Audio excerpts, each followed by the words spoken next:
दोस्तों, cutter media बताता है कि मोदी जी 20-20, 22-22 घंटे काम करते हैं, 3 घंटे सोते हैं, 4 घंटे सोते हैं, नॉन बायोलॉजिकल है, बिना सोए काम करते हैं, साल के 365 दिन काम करते हैं। लेकिन इतना काम करने में कितना वक्त रील देखने में बिताते हैं, ये आज मोदी जी ने बता दिया।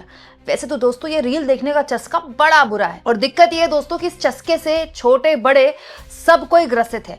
लेकिन प्रधानमंत्री भी रील्स देखते हैं और इतने गंभीरता से, इतनी सीरियसली देखते हैं कि अपनी रैली में उन रीलबाजों का उनको जिक्र करना पड़ जाए, ये पहली बार देखा है।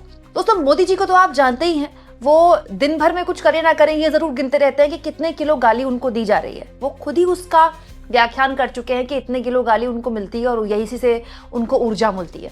लेकिन इस बीच प्रधानमंत्री आज केरला में थे, तिरुवनंतपुरम में वो एक चुनावी रैली को संबोधित कर रहे थे और वही हुआ जो हमेशा होता है।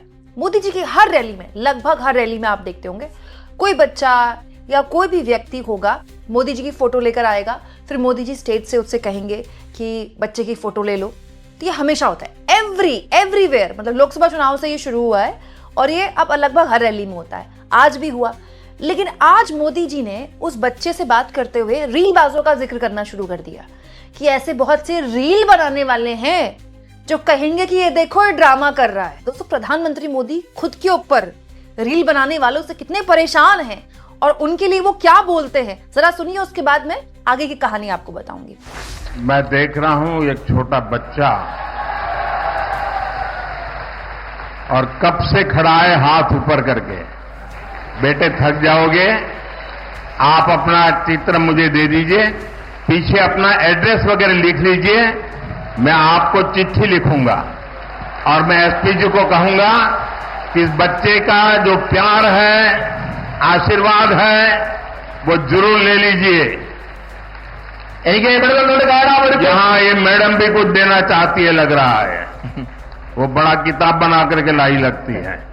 मैं जानता हूं, मैं देश भर में जहां भी जाता हूं, बहुत से युवा, बहुत से बालक अपनी भावना प्रकट करते हैं और मैं जानता हूं कि इसके बाद कुछ मुझको विशेष प्रेम करने वाले लोग भांति भांति के रील बनाते हैं। कोई इसको प्री प्लान बड़ा ड्रामा है ऐसा कहते हैं। ये सारी गालियां मैं सुनता हूं। क्यों? क्योंकि मैं आपके प्यार को समझता हूं। इन छोटे छोटे बच्चों की भावनाओं को समझता हूं और इसलिए रील बनाने वालों की गालियां तो खाता रहूंगा, लेकिन अगर किसी बच्चे ने 2 दिन 3 दिन इस प्रकार से प्यार से मेहनत की है, मैं उसका अपमान नहीं कर सकता, मैं इसको दुखी नहीं कर सकता हूं। रील जितने ही बनने हैं बन ले, जनता के प्रति मेरी जो जिम्मेवारी है और जनता का मेरे प्रति जो भाव है, वो इन रील से हजारों लाखों गुना अधिक ताकतवर है। अब दोस्तों, इससे पता चलता है कि मोदी जी इतने बिजी शेड्यूल में भी, साल के 365 दिन काम करना है, फोन वोन करके वॉर वगैरह भी रुकवाने का काम मोदी जी करते थे। अब करते थे इसलिए बोल रही हूँ क्योंकि आजकल तो चल नहीं रहा मामला कुछ, लेकिन फिर भी मोदी जी के पास वक्त निकल जाता है रील देखने का। तो मोदी जी को पता है कि उनको लेकर ऐसी कौन रील बना रहा है कि मोदी जी कि देखिए रैली में बोलेंगे, फिर कोई बच्चा खड़ा होगा, फिर मोदी जी उससे कहेंगे इसकी फोटो ले लो और ये ड्रामा है। तो दोस्तों, हमारे प्रधानमंत्री ने बोल दिया कि इससे उनको कोई फर्क नहीं पड़ता, जो बच्चा मेहनत कर रहा है, उनकी पिक्चर बना रहा है और उनके लिए वो प्राथमिकता है। ठीक है भाई, प्रधानमंत्री मोदी के इतने बड़े फैन हैं लोग, देश के कोने कोने में उनके समर्थक हैं, तो कोई बच्चा हो सकता है। हम इसको भी मान लेते हैं कि हर रैली में एक संयोग भी हो सकता है कि हर बच्चा सोचता हो कि इस रैली में मैं चला जाऊं और मोदी मेरे नाम को, पीएम मेरे नाम को आइडेंटिफाई करें, ये भी हो सकता है। लेकिन दोस्तों, अब प्रधानमंत्री केरला में आकर विकास का ज्ञान पर लंबी लंबी बात कर ही रहे थे, तो मुझे लगा थोड़ा सा रियलिटी चेक भी कर लिया जाए। दोस्तों, केरला प्रधानमंत्री मोदी और आरएसएस के लिए बहुत ही महत्वपूर्ण गढ़ है। केरल, तमिलनाडु, ये वो राज्य हैं जहां पर संघ ने बहुत काम किया लेकिन उसको कोई सफलता नहीं मिली। तो आज प्रधानमंत्री यूडीएफ, एलडीएफ की आलोचना कर रहे थे। दोस्तों केरला में पिनरई विजयन की सरकार है और इकलौता ऐसा राज्य है जहां पर देश में वामपंथियों की सरकार है, लेफ्ट पार्टी की सरकार है। अभी स्थानीय चुनाव हुए थे तो वहां पर कांग्रेस समर्थित यूडीएफ को काफी अच्छा समर्थन मिला था, लेकिन बीजेपी केरला में अपनी संभावनाएं टटोलती है। तो प्रधानमंत्री मोदी यहां पर केरला की सरकार के, वहां के कामकाज की, वहां के प्रशासन की आलोचना कर रहे थे, जो कि वो कर सकते हैं क्योंकि भाई वो अपनी पार्टी के लिए प्रचार कर रहे थे। लेकिन प्रधानमंत्री अब जब केरला में आकर केरला की आलोचना कर ही रहे हैं तो मुझे लगा कि खुद उनके नीति आयोग के आंकड़े रख दूं, और ये आंकड़े मोदी जी को याद दिलाने का मेरा मकसद बस इतना है कि मोदी जी अपने इन आंकड़ों को ज्यादा नहीं, केवल और केवल अपने डबल इंजन सरकारों में इंटरप्रेट करवा ले, वहां पर इंप्लीमेंट करवा ले। क्यों दोस्तों, केरला में किसकी सरकार बनने की, किसकी सरकार है, मुझे इससे कोई मतलब नहीं है, लेकिन ये हमारे देश के लिए शान की बात होनी चाहिए कि केरला उन राज्यों में से आता है दोस्तों जहां लगभग 90% से ज्यादा लिटरेसी रेट है। केरला उन राज्यों में आता है दोस्तों जहां सबसे ज्यादा लोग पढ़े लिखे हैं। दोस्तों स्टैटिस्टिका नाम का एक संस्था है जिसका काम ही डेटा कलेक्ट करना है। उनकी तरफ से देखिए ये लिस्ट जारी की गई है जिसमें भारत के सबसे ज्यादा वो राज्य जहां लोग पढ़े लिखे हैं, जहां पर साक्षरता दर बहुत ज्यादा है। जरा उनका नाम देखिए। नंबर 1 पर मिजोरम आता है, 98.2% यहाँ पर पढ़े लिखे लोग हैं। उसके बाद लक्षद्वीप, नागालैंड और केरला में 95.3% लोग पढ़े लिखे हैं। वाओ, मतलब 95% लोग केरला में पढ़े लिखे हैं। उसके बाद मेघालय, फिर त्रिपुरा, फिर चंडीगढ़, फिर गोवा, फिर पुडुचेरी, फिर मणिपुर। कहीं भी दोस्तों यहां उत्तर प्रदेश का नाम नहीं है, बिहार का नाम नहीं है, मध्य प्रदेश का नाम नहीं है, गुजरात के, मोदी के गुजरात का नाम नहीं है, यहां राजस्थान का नाम नहीं है, यहां उस हरियाणा का नाम नहीं है जहां पिछले 10 साल से डबल इंजन की सरकार चल रही है। जिन राज्यों का नाम मैं आपके सामने रख रही हूं दोस्तों, ये बीजेपी का गढ़ है। यही बोला जाता है ना कि बीजेपी हिंदी पट्टी की पार्टी है।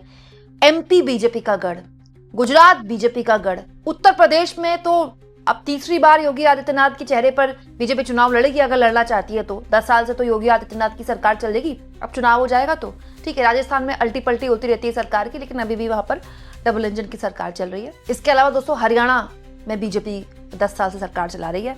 ये पूरा का पूरा वो हिंदी पट्टी जो गढ़ है एनडीए का, जो गढ़ है बीजेपी का, वो साक्षरता दर में कितना पीछे है, नाम तक नहीं है टॉप 10 में। और दिखाती हूं एक और आंकड़ा दोस्तों, नीति आयोग का यह आंकड़ा है जो साल 2023-24 के एडिशन में बताया गया है कि नीति आयोग का आंकड़ा कहता है कि सस्टेनेबल डेवलपमेंट गोल में, sustainable development goal India index में गोल बनता है ना कि किस राज्य में, मतलब जो स्टैंडर्ड ऑफ लिविंग है लोगों की, जो जीवन है वहां कितना सुलभ है, कितना आसान है, किस राज्य में कितना मुश्किल है। तो नीति आयोग का आंकड़ा कहता है कि केरला उन राज्यों में से है जिसने 0 हंगर पर टॉप किया है। मतलब केरला में कोई भूखा नहीं है, 0 हंगर। जो भारत सरकार भी अचीव नहीं कर पाई वो केरला की सरकार ने अचीव करके दिखाया। कितनी बड़ी बात है, केरला ने टॉप किया है इस पे, 0 हंगर। दूसरा, क्वालिटी एजुकेशन, शानदार एजुकेशन अगर कहीं है तो वो केरला में, वहां भी टॉप किया है। कौन कह रहा है? नीति आयोग का आंकड़ा कह रहा है। इसके अलावा दूसरे नंबर पर केरला जानते हैं किस पर आया है? क्लाइमेट एक्शन में, पर्यावरण में को लेकर जो समस्याएं देश भर में हो रही हैं। उत्तराखंड में आप देखते हैं बात बात पे लैंडस्लाइड, हर बरसात में उत्तराखंड में हो चाहे हिमाचल में हो, जिस तरह की हालत देखने को मिलती है। इस साल पिछले साल तो दोस्तों पंजाब तक आपदा आ गई, बाढ़ आ गई, लेकिन केरला ने क्लाइमेट एक्शन पे भी बहुत शानदार काम किया। दूसरे नंबर पर क्लाइमेट एक्शन में केरला रहा और नीति आयोग के हिसाब से थर्ड में रहा इन बोथ जेंडर इक्वालिटी, मतलब औरत और मर्द के बीच में जो समाज में समानता है उसमें भी केरला तीसरे नंबर पर रहा। और इंडस्ट्री, इनोवेशन, इंफ्रास्ट्रक्चर में, इसमें भी केरला लगातार तीसरे नंबर पर है, मतलब लगातार अच्छा कर रहा है। ये कौन बता रहा है? मोदी सरकार का नीति आयोग बता रहा है। तो क्यों इसमें उत्तर प्रदेश का नाम नहीं है? क्यों इसमें मध्य प्रदेश का नाम नहीं है? क्यों इसमें गुजरात का नाम नहीं है? क्यों इसमें बीजेपी के उन हिंदी पट्टी के राज्यों का नाम नहीं है जिसमें बीजेपी हिंदुत्व की पॉलिटिक्स करती है? क्यों? क्योंकि हिंदुत्व की पॉलिटिक्स में आप किसी एक पार्टी को वोट तो दे सकते हैं, लेकिन वो पार्टी आपके स्कूलों में टीचर पहुंचाए ना पहुंचाए, आपके लिए अस्पतालों की व्यवस्था ठीक करे ना करे, जरूरी नहीं है कि वो मिल जाए आपको। अमूमन आपको हिंदी पट्टी के राज्यों से ऐसी खबरें देखने को मिल जाती होंगी। दोस्तों ये मध्य प्रदेश ही है जहां दूषित पानी पीने की वजह से 20 से ऊपर लोगों की जान चली गई, 20 से ऊपर। और वहां के मंत्री से जब सवाल पूछा गया तो मंत्री ने उसे घंटे का सवाल कहा। आप सोचिए, केरला से कभी ऐसी कोई खबर आती देखी है आपने? क्या आपने केरला से कोई ऐसी खबर आती देखी है कभी कि सरकारी अस्पताल में इतने मोटे मोटे चूहे यहां से वहां फुदक रहे हैं? क्या आपने ऐसा कभी केरला से होते हुए देखा है? मैं केरला गई नहीं हूं, मुझे नहीं पता कि केरला क्या मॉडल स्टेट है, क्योंकि खुद नीति आयोग का, मोदी सरकार की नीति आयोग का आंकड़ा उसको टॉप में बताता है। तो ये मैं मान के चल रही हूं कि बहुताया जो हिंदी पट्टी के राज्य हैं उनसे तो बेहतर स्थिति में ही होगा केरला, तभी उसको इतने अलग अलग मापदंडों पर टॉप पर रखा गया है। हालत ये है दोस्तों कि वैसे तो विदेशी टूरिस्ट भारत में आते हैं, बहुताया में आते हैं, हिंदी पट्टी के राज्यों से ही होकर गुजरते हैं। दिल्ली, बनारस, आगरा बहुत बड़े लेवल पर जाते हैं, राजस्थान बहुत बड़े लेवल पर टूरिस्ट जाते हैं। लेकिन एक नए तरीके का टूरिज्म भी डेवलप हो रहा है इंडिया में कि अब जो विदेशी टूरिज्म होता है वो सीधे केरला आते हैं, केरला घूमते हैं, केरला के आसपास के इलाके में घूमते हैं और उसके बाद वो हिंदी पट्टी के राज्यों में बढ़ते हैं। क्यों? क्योंकि केरला इतना खूबसूरत है, उसने अपने पर्यावरण पर, अपने ट्रैफिक पर, अपने साफ सफाई पर, अपने लोगों पर इतना इन्वेस्ट किया है कि विदेशी सैलानी भी वहां आना बहुत पसंद करते हैं। ये कैसे हो गया दोस्तों? प्रधानमंत्री आज देखिए, प्रधानमंत्री अपनी पार्टी के लिए प्रचार कर रहे हैं, वो कर सकते हैं, लेकिन प्रधानमंत्री को जब इतना वक्त है कि कौन उनके लिए ड्रामा बोल रहा है और रील बना रहा है, तो प्रधानमंत्री को उन राज्यों को स्टडी करना चाहिए कि मेघालय ऐसा क्या कर रहा है कि वो लिटरेसी रेट पे नंबर 1 है, केरला ऐसा क्या कर रहा है, नागालैंड, त्रिपुरा ऐसा क्या कर रहा है। प्रधानमंत्री को उन मुख्यमंत्रियों से बैठकर बात करनी चाहिए, हो सके तो उनको और जो बीजेपी शासित मुख्यमंत्री है ना, उनको आमने सामने बिठाया जाए और बात की जाए कि ऐसा आपके राज्य में क्या क्रांतिकारी हो रहा है और हम इसको कैसे इसका अनुसरण कर सकते हैं। क्यों? क्योंकि देश तो एक ही है ना दोस्तों, केरला भी तो हमारा ही हिस्सा है, हम क्यों नहीं केरला से सीख सकते? भारत सरकार वो लिटरेसी रेट अचीव नहीं कर पाई जो केरला ने अचीव कर लिया, और मोदी जी को इस बात की चिंता है कि उनके खिलाफ कोई रील बनाता है और उनको गालियां बकता है। दोस्तों ये तो बात सही है कि मोदी जी सोशल मीडिया में काफी एक्टिव हैं, लेकिन इसी सोशल मीडिया के जरिए हर दिन डोनाल्ड ट्रंप जो मोदी जी को लेकर या भारत को लेकर बयान देते हैं वो भी वायरल होता है। मोदी जी वो नहीं देखते हैं क्या? तो ये भी गजब है दोस्तों, मोदी जी वही चीज सुनते हैं जो उनको बोलनी होती है, वो चीज सुनते ही नहीं है जो उनको सूट नहीं करती है। नहीं तो सोशल मीडिया तो भरा हुआ है इन दिनों डोनाल्ड ट्रंप के बयानों से, मोदी जी को वो नहीं दिखता क्या? बस अपने खिलाफ रील देखते हैं मोदी जी। आपको क्या लगता है दोस्तों? कमेंट बॉक्स में जरूर लिखें और जितना हो सके दोस्तों चैनल को शेयर भी करें और सब्सक्राइब भी।